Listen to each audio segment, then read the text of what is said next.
వారాహి నవరాత్రుల సందర్భంగా 150 మంది ఋత్వికులతో సహస్ర చండీ మహాయాగం సంప్రదించండి. నమస్తే, వెల్కమ్ టు సుమన్ టీవీ. నేను పద్మిని. ప్రస్తుతంతో పాటు ప్రముఖ ఆధ్యాత్మికవేత్త, దత్త ఉపాసకులు, శ్రీపాద శ్రీవల్లభ దత్తపీఠం వ్యవస్థాపకులు శ్రీమతి లతా దత్త గారు మనతో పాటు ఉన్నారు. మాట్లాడదాం. నమస్తే అక్క. నమస్తే పద్మిని. ఏంటో అక్క, ఏకాదశుల గురించి చెప్పేసుకుంటూనే ఉన్నావు, వచ్చేసినా వెళ్ళిపోతూనే ఉన్నాయి, అయిపోతూనే ఉన్నాయి, పరిగెట్టేస్తుందంట అక్క రోజులు. ఇప్పుడు ఇలా అనుకుంటూనే ఉన్నాము, మళ్ళీ ఏకాదశి వచ్చేసింది, మళ్ళీ ఏకాదశి వచ్చేసింది, మొన్నే మాట్లాడుకున్నాం, మళ్ళీ ఏకాదశి వచ్చేసింది. జ్యేష్ఠ శుక్లపక్ష ఏకాదశి, నిర్జల ఏకాదశి, మనందరికీ తెలిసినటువంటి ఏకాదశి.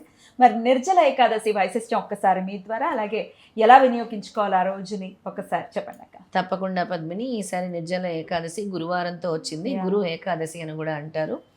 గురు అంటే గురువుతో కలిసిన ఏకాదశి అంటే దాన్ని ఇంకా రెట్టింపు పవర్ అని చెప్పొచ్చు.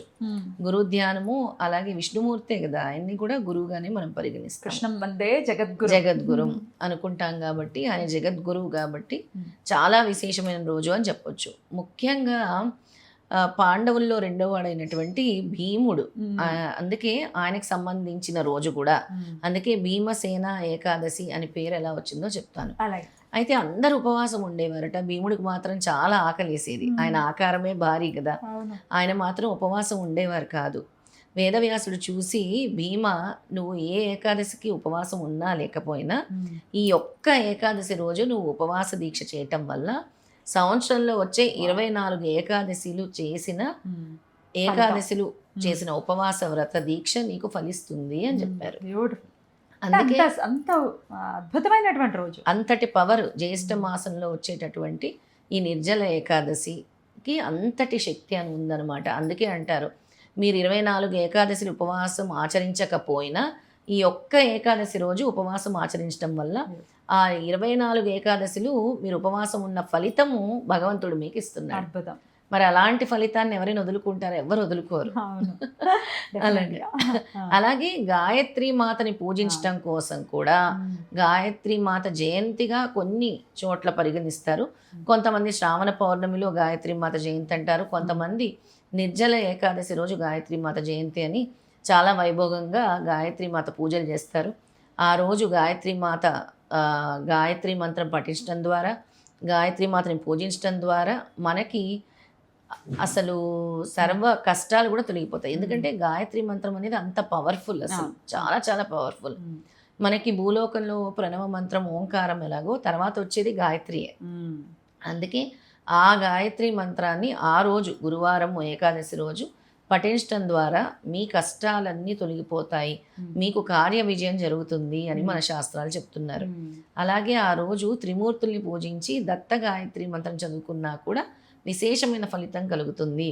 భీమసేనుని తలుచుకున్నా కూడా విశేషమైన ఫలితం కలుగుతుంది అని మన శాస్త్రాలు చెప్తున్నాయి. మరి ఆ దత్త మంత్రం ఒకసారి చెప్తా? తప్పకుండా. దత్త గాయత్రి మంత్రం చెప్తాను. ఓం దిగంబరాయ విద్మహే అత్రిపుత్రాయ ధీమహి తన్నో దత్త ప్రచోదయాత్. చాలా సులభమైనటువంటి మంత్రం. ఓం దిగంబరాయ విద్మహే అత్రిపుత్రాయ ధీమహి తన్నో దత్త ప్రచోదయాత్.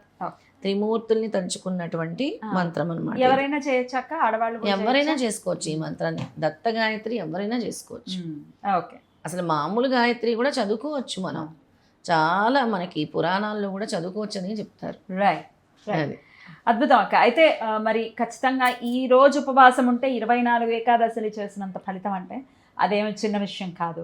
డెఫినెట్గా అందరూ అంటే అయ్యో చేయలేకపోతే ఇవాళ రేపు ఇంత సోషల్ మీడియా వాస్ట్గా పెరిగిపోయిన తర్వాత వీళ్ళు చేస్తున్నారు ఉపవాసం అంటే ఏకాదశి అని అందరు తెలుసుకుంటూ ఉన్నారు. నేను చేయలేకపోతున్నాను, నేను ఫీల్ అవుతాను. పాపం ఆరోగ్య సమస్యలు ఉండే వాళ్ళు చేయలేరు కదా పద్మిని. ఎలాగో వాళ్ళు ఇదొక్క ఏకాదశి కొంచెం మేనేజ్ చేసుకోగలిగితే ఆ 24 ఏకాదశిల ఫలితము అంటే ఒక్కొక్క ఏకాదశికి ఒక్కొక్క ఫలితం ఉంటుంది. అంతటి ఫలితాన్ని ఇక్కడే మనకి స్వామి ఇచ్చేస్తున్నారు. ఎన్ని ప్రత్యామ్నాయాలు ఉన్నాయో చాలా చాలా ప్రత్యామ్నాయాలు ఉన్నాయి. అయితే మన పేర్లో ఉన్నట్టుగానే నిర్జల ఏకాదశి అవును అంటే అంటే నీళ్లు తీసుకోకుండా ఉండాలా? నిర్జల ఏకాదశి అంటే చాలా మంది జలం తీసుకోరు, అంటే జలం కూడా స్వీకరించకుండా కఠినమైన ఉపవాసం చేస్తారు.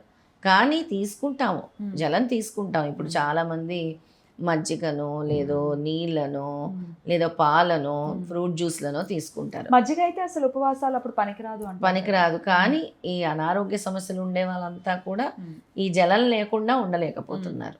కాబట్టి నిర్జల ఏకాదశి అంటే జలం కూడా స్వీకరించకుండా చేసే ఉపవాసము అని దాని యొక్క అర్థం అన్నమాట. సో ఖచ్చితంగా ఒకవేళ మీకు ఓపిక ఉంది నిర్జల ఏకాదశిగా చేయొచ్చు. ఇలా లేనప్పుడు ఏం చేయాలి? సూర్యాస్తమయం వరకు ఉంటే సరిపోతుంది. ఒకవేళ మీరు మర్నాడు వరకు పారణ సమయం వరకు ఉండలేను అని అంటే అది కూడా ఫలితమే మీకు. ఇప్పుడు అనారోగ్య సమస్యలు ఉన్నాయి, నేను ఉదయం నుంచి సూర్యాస్తమయం వరకు ఉన్నా కూడా ఆ ఫలితం కూడా ఉంటుంది. ఖచ్చితంగా.